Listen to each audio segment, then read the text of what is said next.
Rainmaker Voice, renungan untuk Angkatan Kerja Muda Kristen. Tema kali ini adalah pernikahan mencegah dosa.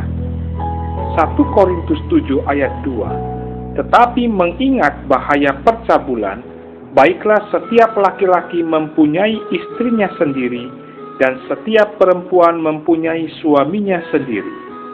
Saudara-saudari, pada zaman Perjanjian Lama sebelum dosa masuk, Allah telah menetapkan pernikahan. Sampai zaman Perjanjian Baru dalam 1 Korintus pasal 7, Paulus menunjukkan kepada kita, karena alasan masuknya dosa, maka pernikahan bukan saja tidak dilarang, bahkan menjadi lebih diperlukan. Pernikahan dapat mencegah dosa. Karena itu, Paulus mengatakan, demi mencegah perzinahan dan percabulan, hendaklah setiap laki-laki mempunyai istrinya sendiri, dan setiap perempuan mempunyai suaminya sendiri. Dalam surat 1 Korintus pasal 7, Paulus tidak menghakimi perasaan seks sebagai dosa. Sebaliknya, ia menunjukkan kepada kita, baik laki-laki maupun perempuan harus menikah, karena hal itu dapat mencegah dosa. Kita ingat Paulus pernah mengatakan, janganlah menuruti daging. Roma 13 ayat 14. Misalkan ada seorang bisa berdosa dengan kesombongan, Paulus tidak dapat berkata kepadanya, Anda ini sombong, sering berdosa. Karena aku khawatir Anda di mana-mana sombong, maka aku mengizinkan Anda sombong di rumah Anda sendiri. Kalau Anda mempunyai tempat untuk sombong, Anda tidak akan sombong lagi. Berbuat demikian berarti menuruti daging. Anda ingin sombong, kita mengatur sebuah tempat untuk Anda agar Anda tidak sombong. Allah tak pernah berbuat demikian. Misalkan lagi, seorang senang mencuri. Anda tidak dapat berkata kepadanya, Anda suka mencuri, itu sangat tidak baik. Sekarang aku mengizinkan Anda mencuri barang saudara Anda, agar Anda tidak mencuri barang orang lain.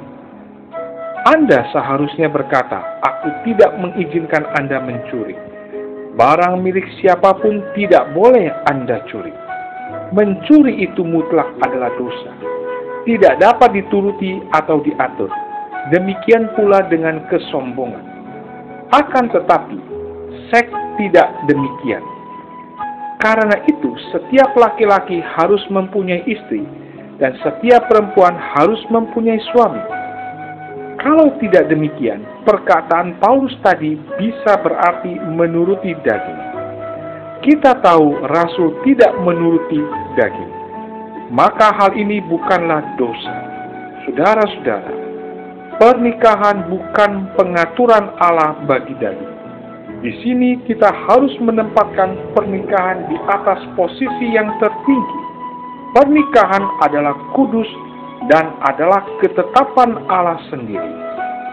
Karena masuknya dosa dan karena pernikahan dapat mencegah dosa, maka harus ada pernikahan. Tetapi itu bukan untuk menuruti daging. Saudara-saudari, dalam hal ini terdapat perbedaan yang sangat jelas. Ketika masalah pernikahan dibicarakan dalam 1 Korintus pasal 7, pada awalnya Paulus mengatakan bahwa laki-laki tidak berkuasa atas tubuhnya. Perempuan pun tidak berkuasa atas tubuhnya. Ajaran Paulus di sini cukup jelas. Selain karena alasan pelayanan kepada Tuhan, maka keduanya tidak boleh berpisah, agar tidak terjadi perzinahan. Demi mencegah perzinahan, maka Allah menetapkan laki-laki dan perempuan harus menikah. Lagi pula tidak boleh berpisah. Dengan istilah-istilah yang sangat berat, Paulus di sini mengatakan bahwa ada orang memiliki perasaan seks yang terlalu kuat, dan kepada orang-orang semacam itu Paulus mengharuskan mereka menikah, supaya mereka tidak hangus karena hawa nafsu. Paulus tidak mencela mereka dengan berkata, kalian tidak seharusnya memiliki perasaan seks sekuat itu. Itu salah dan itu dosa. Karena itu kalian harus menuruti daging.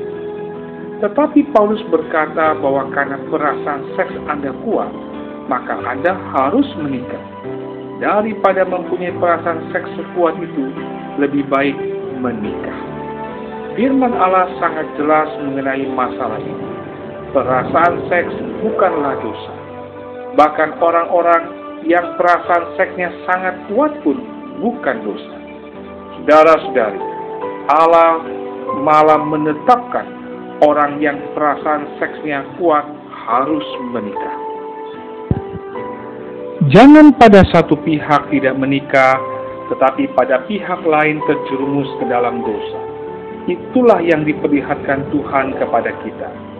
Jadi, diadakannya pernikahan terbagi dalam dua aspek yang berbeda. Aspek pertama yaitu dalam Perjanjian Lama, kita nampak perlunya seorang jodoh untuk menolong kita. Dan aspek kedua yaitu dalam Perjanjian Baru, jodoh itu diperlukan untuk mencegah perbuatan dosa. Saudara-saudari, di dalam 1 Petrus 3 ayat 7, Petrus mengatakan bahwa istri adalah teman pewaris dari anugerah atau kasih karunia. Dengan kata lain, Allah berkenan suami dan istri bersama-sama melayani Dia. Allah berkenan suami istri Aquila dan Priska melayani Dia. Allah berkenan Petrus dan istrinya, Yudas dan istrinya bersama-sama melayani Dia. Jadi, dalam pernikahan, orang Kristen terdapat 3 sifat atau fungsi asasi. 1. Saling menolong. 2. Mencegah dosa. Dan 3. Kedua orang yang menjadi teman pewaris dari kasih karunia Allah di hadapan Allah. Tidak saja sendirian menjadi orang Kristen dan menerima kasih karunia, melainkan berdua. Demikianlah renungan kita kali ini. Tuhan Yesus memberkati. Amin.